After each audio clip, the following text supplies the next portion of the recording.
नमस्कार छात्रों, आर के विज्ञान पीजी महाविद्यालय कालवाड़ जयपुर की ऑनलाइन क्लासों में आपका स्वागत है। छात्रों, आज हम बीए पार्ट थर्ड ईयर इतिहास विषय के पेपर प्रथम के बारे में हम चर्चा करेंगे। छात्रों, जो आज हमारा चर्चा का टॉपिक रहेगा वो टॉपिक हमारा है धन निष्कासन का सिद्धांत। तो छात्रों,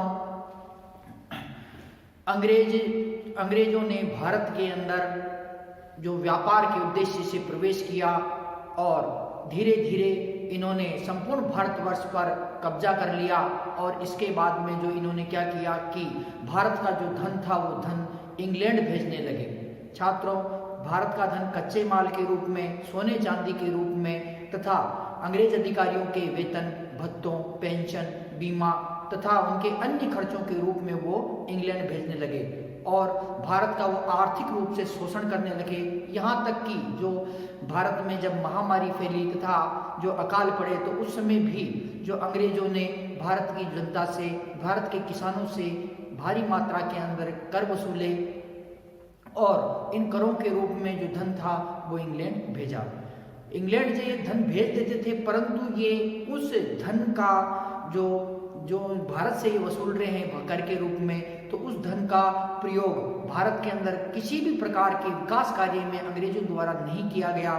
तो भारत को इन्होंने औद्योगिक दृष्टि से पिछड़ा बनाने का प्रयास किया और भारत का ये क्या है कि लगातार जो आर्थिक शोषण करते रहे। तो छात्रों, जो दादा भाई नौरोजी जो उदारवादी नेता थे, उन्होंने धन निष्कासन का सिद्धांत दिया और ये धन का जो निष्कासन है तो भारत से किस किस प्रकार जो अंग्रेजों ने धन का निष्कासन किया और इसका भारत पर क्या प्रभाव पड़ा, तो उसके बारे में हम आज विस्तार से चर्चा करेंगे। छात्रों, ये परीक्षा की दृष्टि से अत्यंत ही मोस्ट इंपोर्टेंट टॉपिक है।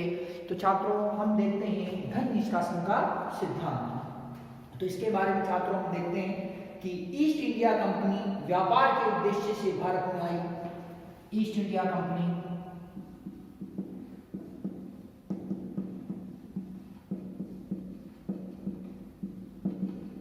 व्यापार के उद्देश्य से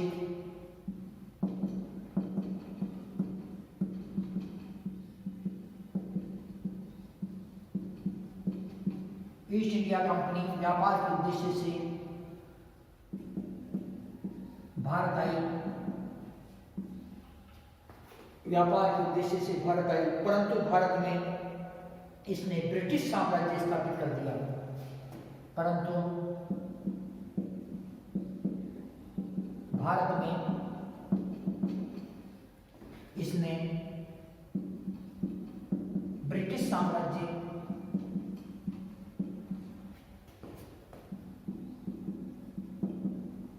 स्थापित कर दिया।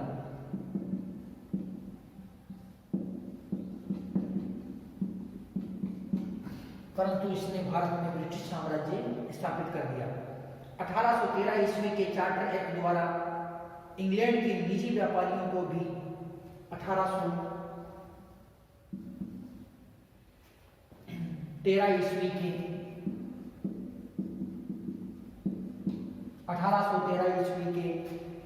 चार्टर एक्ट द्वारा इंग्लैंड के निजी व्यापारियों को भी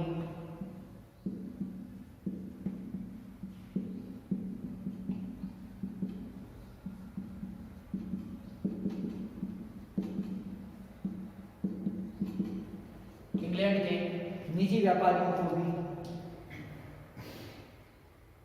भारत से व्यापार करने की छूट प्रदान कर दी गई।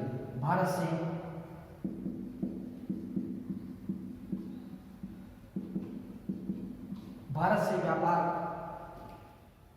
से व्यापार करने की छूट प्रदान कर दी गई।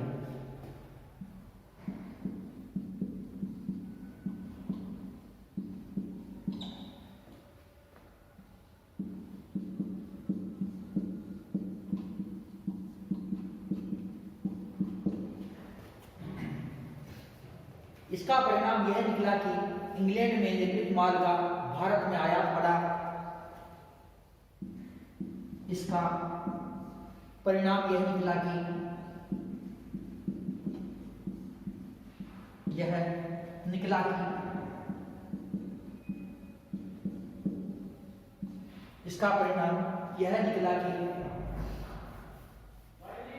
इंग्लैंड में निर्मित माल का भारत में आयात बढ़ गया।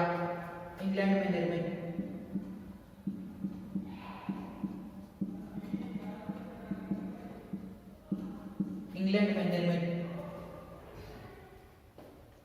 माल का भारत में आयात बढ़ गया।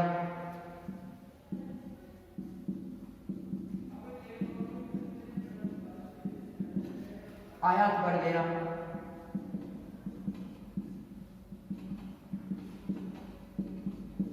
आयात बढ़ गया और भारत में निर्मित वस्त्रों एवं कुटीर उद्योगों की और भारत में निर्मित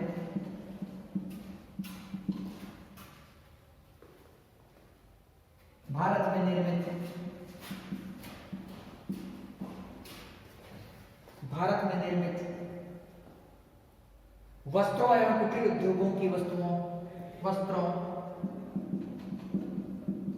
एवं कुटीर उद्योगों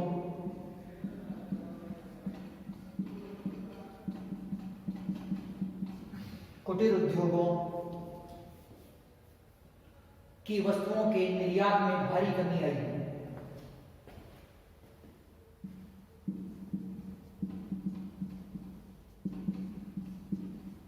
वस्तुओं के निर्यात में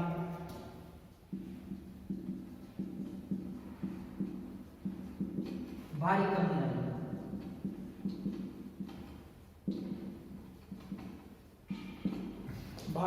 कमी आई।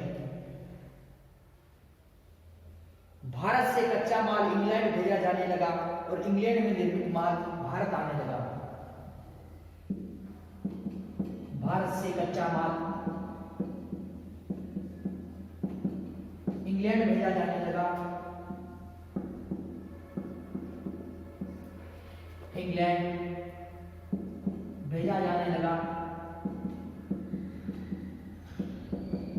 और इंग्लैंड भेजा जाने लगा और इंग्लैंड में निर्मित माल भारत में आने लगा और इंग्लैंड में निर्मित माल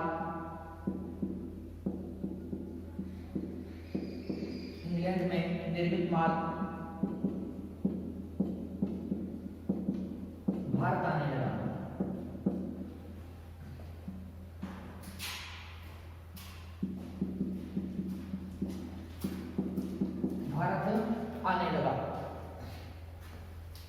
अतः भारत औद्योगिक दृष्टि से पिछड़ने लगा। अतः भारत औद्योगिक दृष्टि से पिछड़ने लगा।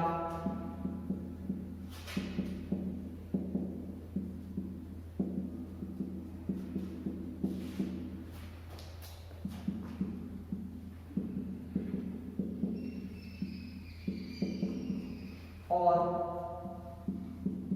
भारत की उद्योग धंधों का विनाश हो गया। भारत की उद्योग धंधों का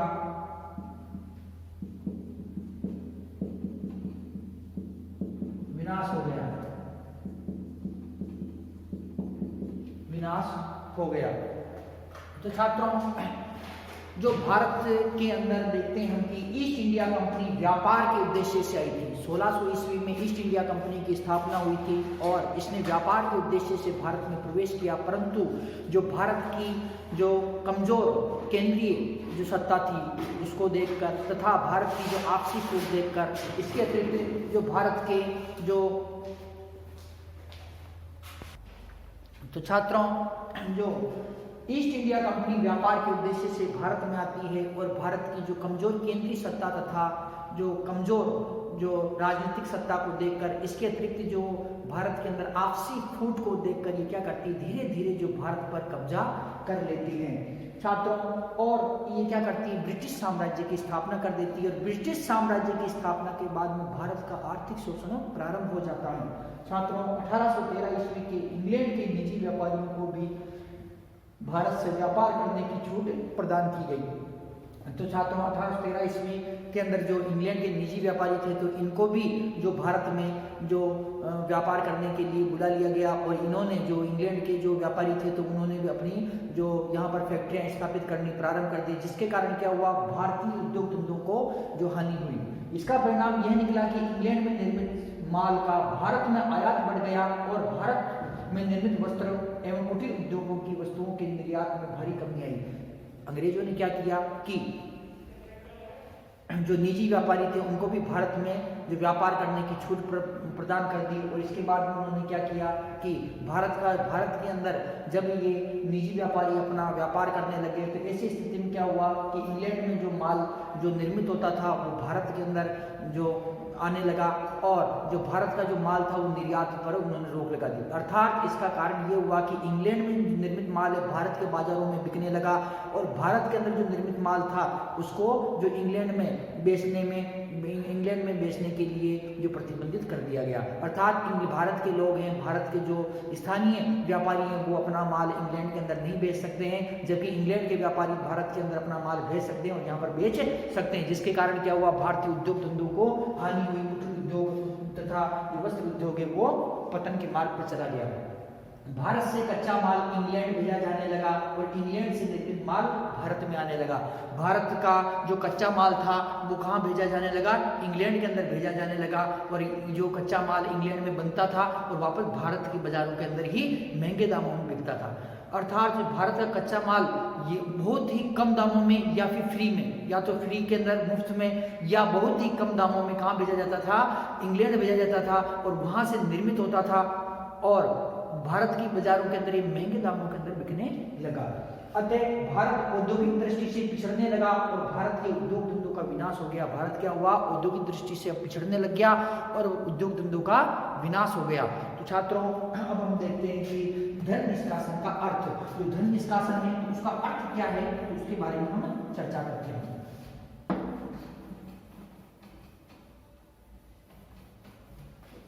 धन निष्कासन का अर्थ,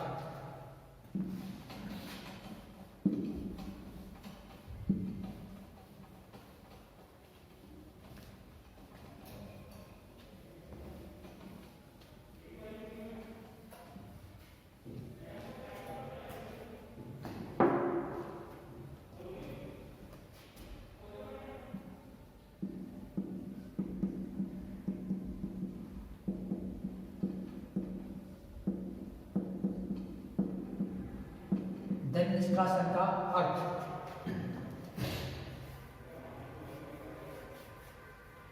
भारतीय पूंजी और वस्तुओं का भारत से बाहर जाना। मोस्ट इंपोर्टेंट है छात्रों, टाइप में पूछा जाता है ये। भारतीय पूंजी व वस्तुओं का भारत से बाहर जाना, वस्तुओं का भारत से बाहर जाना, वस्तुओं का भारत से बाहर जाना,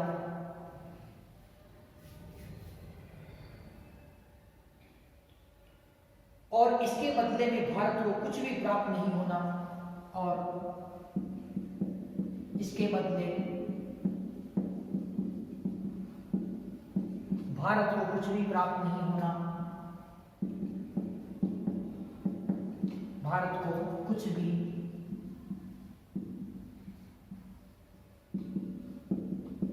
प्राप्त नहीं होना धन निष्कासन कहलाया। धन निष्कासन कहलाया।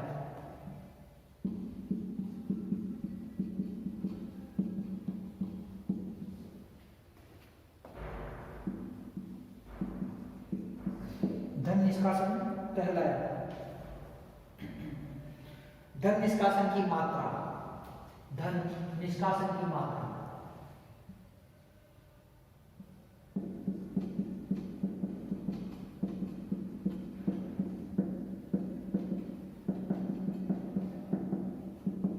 छात्रों जो धन निष्कासन का अर्थ है वो है भारतीय पूंजी व वस्तुओं का भारत से बाहर जाना और उसके बदले में भारत को कुछ भी प्राप्त नहीं होना धन निष्कासन कहलाया। अर्थात भारत का जो धन है, कच्चा माल है, भारत का धन है किसके माध्यम से? कच्चे माल के करों के माध्यम से, अंग्रेजों के वेतन भत्तों, उनकी बचत बीमा तथा उनके अन्य खर्चों के माध्यम से जो भारत का धन है, भारत की पूंजी है, वो कहाँ चली गई? इंग्लैंड के अंदर चली गई, परंतु उसके बदले में भारत को कुछ भी नहीं मिला। तो ये क्या कहलाया? धन निष्कासन। धन गया है तो कुछ वापस आना भी चाहिए, तो वो ऐसा कुछ भी नहीं हुआ, तो वो क्या कहलाया? धन निष्कासन। तो छात्रों, धन निष्कासन का अर्थ क्या हो गया? भारत की पूंजी व वस्तुओं का भारत से बाहर जाना और इसके बदले भारत को कुछ भी प्राप्त नहीं होना धन निष्कासन कहलाया। तो भारत से बाहर कहाँ गई? इंग्लैंड के अंदर गई। क्यों? क्योंकि अंग्रेज कहाँ के थे? इंग्लैंड के अंदर थे, और इंग्लैंड को समृद्ध बनाने के लिए, धन संपन्न बनाने के लिए उन्होंने भारत का आर्थिक शोषण करना प्रारंभ कर दिया। छात्रों, धन निष्कासन की मात्रा, अब मात्रा कितनी थी तो उसके बारे में हम देखते हैं कि धन निष्कासन की जो मात्रा है, अर्थात कितना धन भारत से बाहर जो गया। तो छात्रों, इसके लिए जो विभिन्न जो विद्वान है, तो विभिन्न विद्वानों ने क्या है कि अलग अलग अपने तर्क दिए कि धन निष्कासन की मात्रा की क्या क्या थी। तो उसके बारे में हम देखते हैं छात्रों, विद्वानों ने धन निष्कासन की मात्रा पर अलग अलग विचार प्रकट किए हैं। विद्वानों ने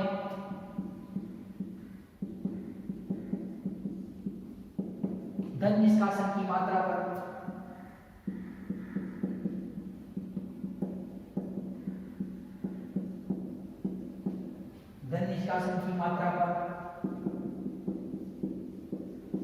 अपने अलग अलग विचार प्रकट किए।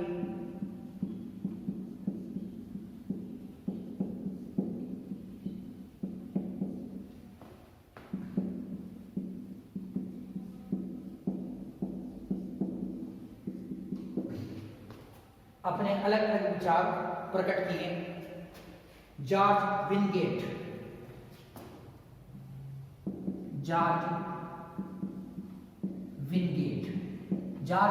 नाम के विद्वान हैं। ये धन निष्कासन के बारे में क्या बताते हैं वो देखिए छात्रों कि 1834 से 1851 तक, 1834 से 1851 ईस्वी तक, 1851 ईस्वी तक 42 लाख 41 हजार 42 लाख 41 हजार 42 लाख 41 हजार 611 पौंड प्रति वर्ष धन निष्कासित होता था। पौंड धन प्रति वर्ष निष्कासित होता था।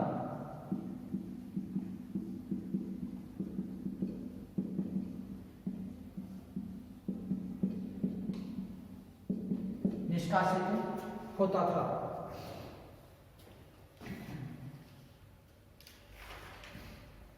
विलियम डिग्बी के अनुसार, विलियम डिग्बी, ये विद्वान क्या कहते हैं छात्रों, उसके बारे में हम देखते हैं कि 1757 ईस्वी से 1857 ईस्वी तक, 1757 ईस्वी से 1857 ईस्वी तक, 1857 ईस्वी तक धन निष्कासन की राशि 1000 मिलियन पाउंड थी। धन निष्कासन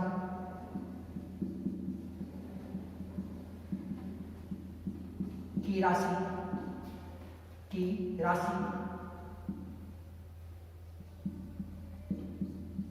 1000 मिलियन पाउंड थी। मिलियन पाउंड थी।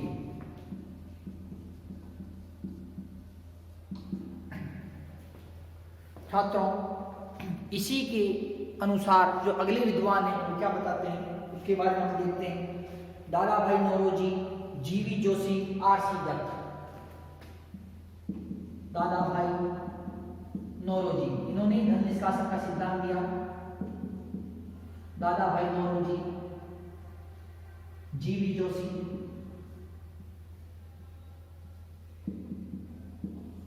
आरसी दत्त। तो ये तीनों जो विद्वान हैं ये क्या बताते हैं छात्रों, इनके बारे में हम देखते हैं कि 1833 ईस्वी से 1892 ईस्वी तक, 1833 ईस्वी से 1892 ईस्वी तक, 1833 ईस्वी से 1892 ईस्वी तक, सॉरी 1883 ईस्वी, सॉरी छात्रों 1883 लगेगा, 1883 ईस्वी से 83 से 1892 ईस्वी तक 10 वर्षों में 359 करोड़ धन का निष्कासन हुआ। 10 वर्षों में 359 करोड़ रुपए धन का निष्कासन हुआ।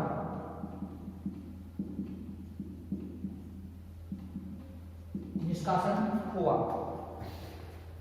छात्रों जो जॉर्ज विनगेट है, जॉर्ज विनगेट बताते हैं कि 1834 ईस्वी से 1851 ईस्वी तक 42,21,611 पाउंड प्रति वर्ष निष्कासित होता था। कितना होता था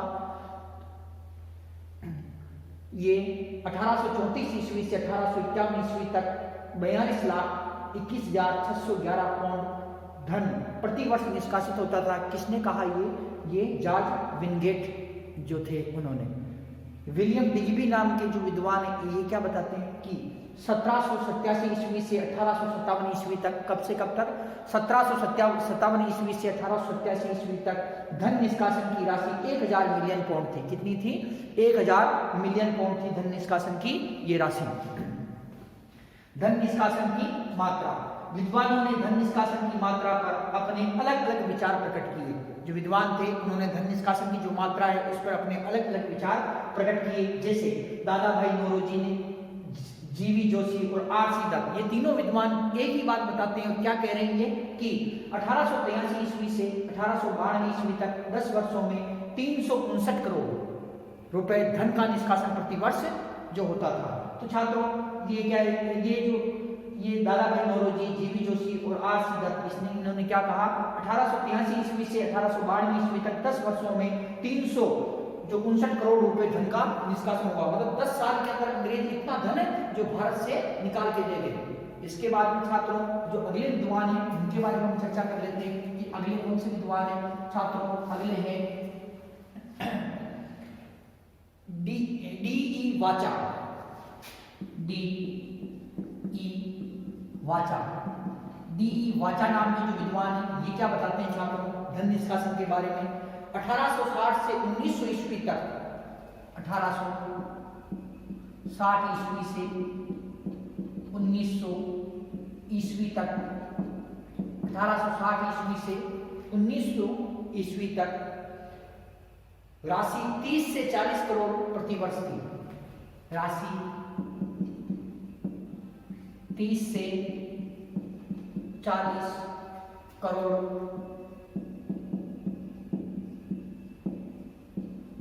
प्रतिवर्ष थी। Professor Visvesvaraya, professor Visvesvaraya, professor Visvesvaraya, इनके अनुसार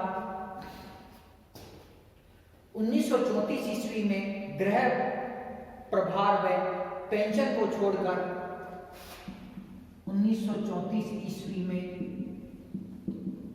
गृह प्रभार व पेंशन को छोड़कर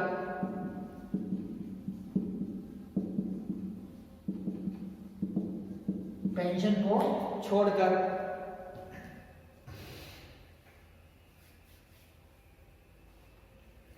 121 मिलियन पाउंड धन का निष्कासन था। 121 मिलियन पाउंड धन का निष्कासन था। धन का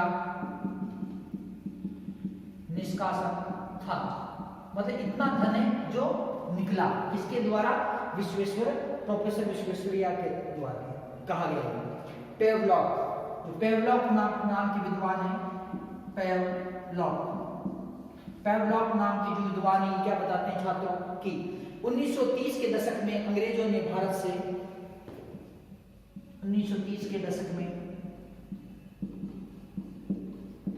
अंग्रेजों ने भारत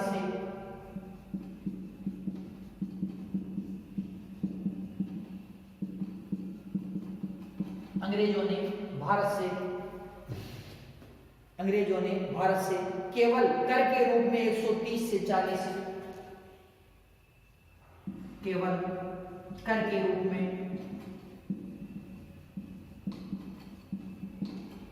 कर के रूप में 130 से 140 मिलियन पाउंड धन प्राप्त किया।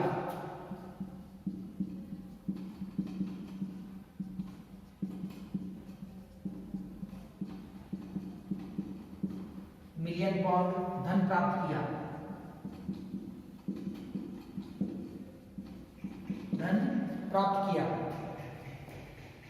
सीएम वकील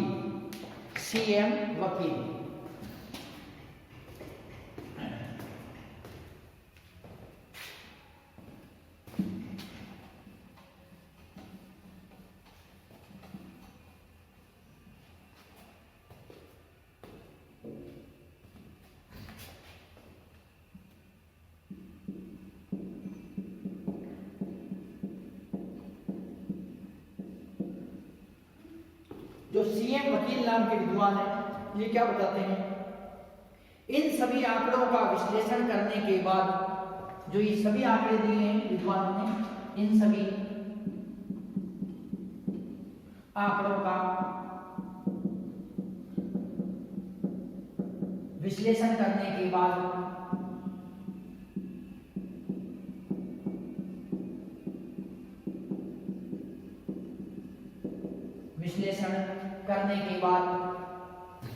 विश्लेषण करने के बाद सीएम वकील ने निष्कर्ष निकाला कि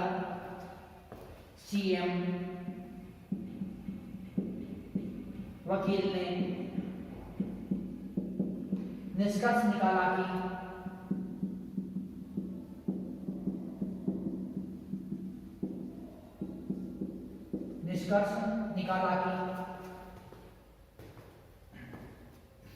1834 ईस्वी से 1924 ईस्वी के वर्षों में 1834 ईस्वी से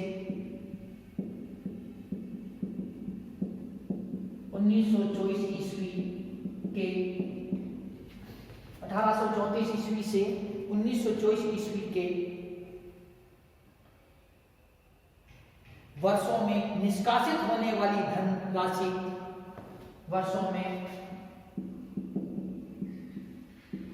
निष्कासित होने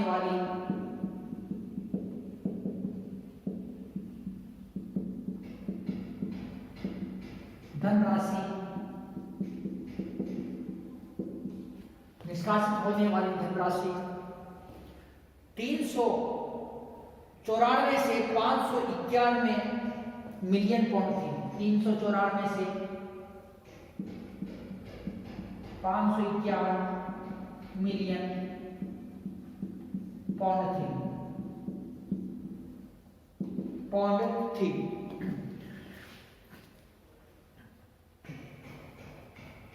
तो छात्रों देखिए कि डी.ई. वाचा ने क्या बताया कि 1860 से 1900 ईस्वी तक राशि 30 से 40 करोड़ पाउंड प्रतिवर्ष थी। अर्थात जो भारत से धन का निष्कासन होता था वो कितना होता था? 30 से 40 करोड़ पाउंड जो प्रतिवर्ष निष्कासित होता था। प्रोफेसर विश्वेश्वरैया इन्होंने क्या बताया कि 1934 ईस्वी में गृह प्रभार व पेंशन को छोड़कर 221 मिलियन पाउंड धन का निष्कासन हुआ। पेवलॉक नामक जो विद्वान इन्होंने क्या बताया? 1930 के दशक में अंग्रेजों ने भारत से केवल कर के रूप में 130 से 140 मिलियन पाउंड धन प्राप्त किया। कितना प्राप्त किया? 130 से 140 मिलियन पाउंड धन जो प्राप्त किया। छात्रों सीएम वकील नाम के जो विद्वान हैं, इन्होंने क्या बताया कि इन सभी आंकड़ों का विश्लेषण करने के बाद जो दादा भाई नौरोजी, इसके अतिरिक्त आर.सी. दत्त और प्रोफेसर विश्वेश्वरैया, डी.ई. वाचा, पैवलॉक तथा जी.वी. जोशी, विलियम डिग्बी तथा जॉर्ज विनगेट, तो इन सभी विद्वानों ने जो आकलन किया है धन के निष्कासन के बारे में बताया, तो छात्रों उनका जो आंकड़ों का विश्लेषण किसने किया है? सीएम वकील ने किया है। और इन्होंने आंकड़ों का विश्लेषण करने के बाद में क्या कहा है? इन सभी आंकड़ों का विश्लेषण करने के बाद सीएम वकील ने निष्कर्ष निकाला कि 1834 से 1924 ईस्वी के वर्षों में निष्कासित होने वाली धनराशि 394 ईस्वी से 591 ईस्वी, जो 394 से 591 जो मिलियन करोड़ थे। जो छात्रों सीएम वकील है, सीएम वकील नाम के जो विद्वान है, ये क्या कहते हैं कि इन सभी जो सभी जो ये विद्वान है, इन विद्वानों ने जो धन निष्कासन का जो के बारे में बताया कि अंग्रेजों द्वारा भारत से जो धन निकाला गया उसके बारे में बताया गया है। किसने बताया छात्रों? एक बात देखिए कि जॉर्ज विनगेट, विलियम डिग्बी, दादा भाई नौरोजी, आर.सी. दत्त, इसके अतिरिक्त डी.ई. वाचा, प्रोफेसर विश्वेश्वरैया, पैवलॉक तथा जी.वी. जोशी, तो ये सभी जो विद्वान थे, इन्होंने जो बताया कि अंग्रेजों द्वारा इतना धन इस जो समय के अंदर, इस काल के अंदर जो भारत से निष्कासित किया, तो इन सभी का एक विश्लेषण किया। ये सभी जो आंकड़े लिए और आंकड़े लेके उनका विश्लेषण किया, किसने किया? ये सीएम वकील ने इसका विश्लेषण किया। और विश्लेषण करने के बाद में इन्होंने क्या किया कि एक जो रिपोर्ट दी, तो उसके अंतर्गत क्या था कि इन सभी आंकड़ों का विश्लेषण करने के बाद सीएम वकील ने निष्कर्ष निकाला कि 1834 ईस्वी से 1924 ईस्वी के वर्षों में निष्कासित होने वाली धनराशि 394 से 591 मिलियन पाउंड थी। छात्रों, इस प्रकार से जो ये धन का निष्कासन हुआ, इतना धन जो भारत से बाहर निकाला गया, किसने निकाला? ये अंग्रेजों ने। छात्रों, ये तो इन्होंने आंकड़े दिए हैं, लेकिन इससे भी ज्यादा जो धन था वो अंग्रेज भारत से लूट कर ले गए तथा भारत को आर्थिक दृष्टि से कमजोर बनाया। तो छात्रों, तो अब हम देखते हैं कि जो धन निष्कासन का जो सिद्धांत है, वो धन निष्कासन के सिद्धांत के अंतर्गत जो धन निष्कासन का स्वरूप किस प्रकार का था, अर्थात किस प्रकार से जो धन को जो भारत का धन था वो लूट कर और ये अंग्रेज जो भारत से बाहर ले गए, तो उसके बारे में हम चर्चा करते हैं।